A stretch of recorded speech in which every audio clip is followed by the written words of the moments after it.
தங்களுடைய கட்சி அதிமுக இதற்கு மேலும் ஆட்சியை கைப்பற்றாது, ஒரு பலம் வாய்ந்த சக்தி, அது மறுபடியும் வராது அப்படின்ற ஒரு எண்ணத்தை கொண்டு அவங்க வந்துட்டு சேர்றாங்க.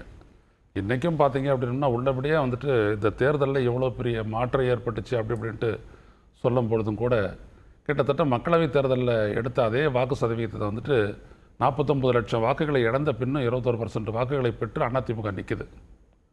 ஆனால் என்ன பிரச்சனை அப்படின்னம்னா, தன்னோட கட்சியினுடைய நிர்வாகிகள், மூத்த உறுப்பினர்கள், முன்னாள் அமைச்சர்கள், முன்னாள் சட்டமன்ற உறுப்பினர்கள், இவர்களை உள்ளடக்கிய அந்த கட்சியினருடைய அவநம்பிக்கையை போக்குவதற்கூடிய அளவிற்கு திரு எடப்பாடி பழனிசாமி அவர்களுடைய நடவடிக்கை இல்லை.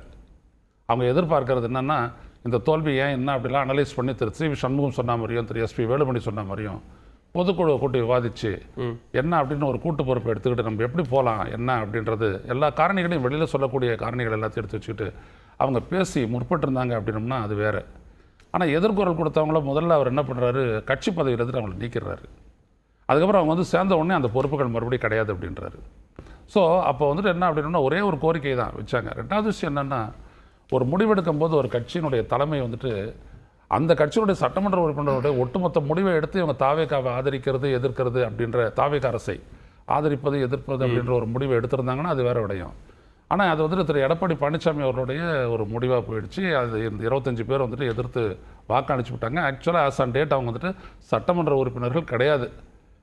அதாவது கட்சி தாவல் தடை சட்டத்தின்படி, இந்திய அரசமைப்பு சட்டத்தினுடைய 10வது அட்டவணையின்படி இப்போ அவங்க வந்துட்டு எம்எல்ஏவே கிடையாது. ஸோ ஆனால் அவங்க வந்துட்டு எம்எல்ஏவை நீடிக்கிறாங்க.